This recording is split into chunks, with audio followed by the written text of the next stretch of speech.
So this video is the first video in a series about some trigonometry. So we'll start off with radians versus degrees. So in high school, you would have talked about what's called the unit circle, and probably in grade 12 you would have done it using radians instead of degrees. So why do we need radians? Why can't we just use degrees when we're talking about angles? Well, if you think of it like decimals and percentages, so when I'm trying to do an operation with percentages, I have to change that percentage into a decimal first before I can do anything with it. So radians and degrees are the same, work the same way. I have to change my degrees into radians before I can do any sort of operation with it. So when you're in calculus and you're calculating the sine or cos or whatever of some angle, your angle has to be in radians instead of degrees. So degrees gives you you understand what that looks like. So people know what 90 degrees looks like, but when you're calculating with a function, you have to change that into radians first. So to change from degrees to radians, what you're going to do is you're going to take your degree value and you're going to multiply it by pi over 180.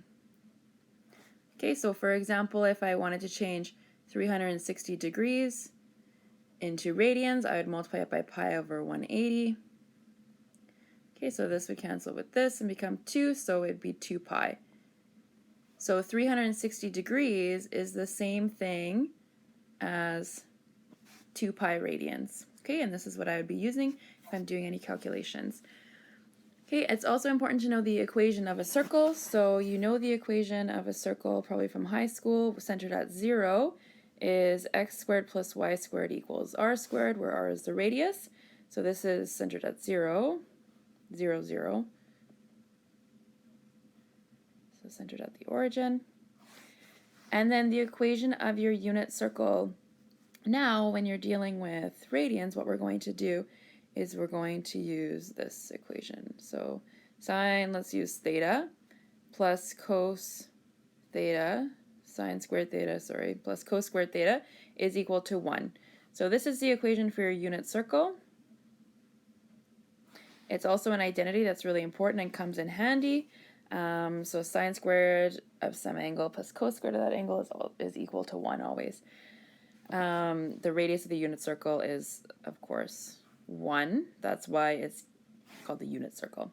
So let's see a picture of the unit circle and how we fill in what are called the special values, which will probably be useful in a higher level math course. Okay, so here is my unit circle. Just with degrees so far, and I'm going to associate those with radians. So what I'm going to do is I'm going to fill in the first quadrant, and then I'll show a picture with everything else filled in, but you can fill it in on your own, so I'll kind of give you a trick to fill it in. So let's change the degrees to radians first. So 0 degrees is equal to 0 radians, that's easy. 30 degrees, well, if you wanted to use that formula that I gave on the other slide where you take the degrees, so 30 times pi over 180, what you'll get then is 30 degrees is the same as pi by 6. Okay, 45 degrees, if you use that formula again, you'd get 45 degrees is pi by 4, and 60 degrees is pi by 3. Okay, now if I want, and I'll do 90 degrees as well. So 90 degrees is pi by 2.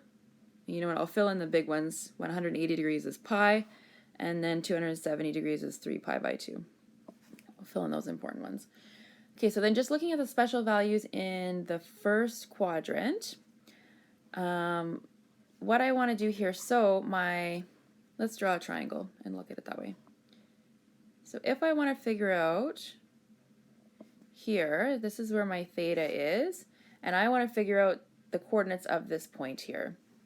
What I'm going to do then is, well, because this is the unit circle, I know it has radius 1, so I know this value is 1. And then I know that my angle is 30 degrees. So from there I can just use basic trig, where I can, if I want to find this is the y value and this is the x value that will go in the coordinates. So if I take the sine of 30 degrees, that's opposite over hypotenuse, so sine of 30 degrees is equal to y over 1. Y over 1, so then I can solve for y is sine of 30 degrees, which is going to be 1/2. So my y coordinate is 1/2. Okay, so sine is related to the y-coordinates and cos is related to the x-coordinates. If you need a trick to remember, I just remember that it's alphabetical. So cos and x are together, c comes before sine, s in sine, and x comes before y in the coordinate pairs. Okay, so that's how I'm going to fill in all the special values. You do the same kind of thing and draw these special triangles. But since we're beyond that and you learned that in high school, I'm just going to give you a trick to remember the coordinates, the points on the unit circle, the special values. So what you can do is every one of these is going to be over 2.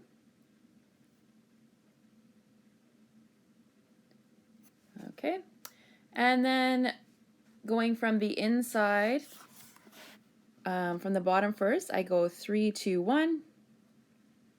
And then on the outside, I go 1, 2, 3. And then I put square roots over everything, and I'm going to not put square root over the 1 because it doesn't matter. So those are my special values and how I remember them. So what this says is the sine of 45 degrees is root 2 over 2, or the cos of 45 degrees is root 2 over 2 here.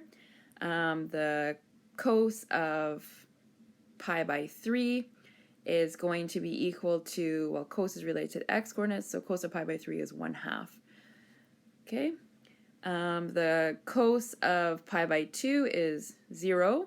The sine of pi by 2 is 1. So those are ones that are already filled in for you, and those are important ones to remember as well. Those are the ones that are different. So that's how you remember how to fill in the first quadrant. And then all of the pi by 3, any pi by 3 denomination will have the same order for the pairs. Pi by 4 doesn't matter because that's root 2 over 2 and root 2 over 2. Root 2 over 2, but pi by 6 as well, any multiple of pi by 6 will have the same coordinate pair. So if you fill it in around the unit circle, you'd see that it would work out the same way. Oh, I erased this 0. Okay, so that's just a little trick to remember the order of the points, and you should also remember the cast rule too that tells you which trig function is positive in which quadrant. So all are positive in the first, sine is positive in the second, tan is positive in the third, and cos is positive in the fourth. Okay, so that's how we fill that in, and let's see a full picture. So here's a full picture of the unit circle with radians and degrees and all those special values. Okay, so you can see even over here, so what it says is the cos of 2 pi by 3 is going to be root 3 over 2. And the sine of 2 pi by 3 is negative, oops, I got it backwards, sorry. The cos of 2 pi by 3 is negative 1/2, and the sine of 2 pi by 3 is root 3 over 2.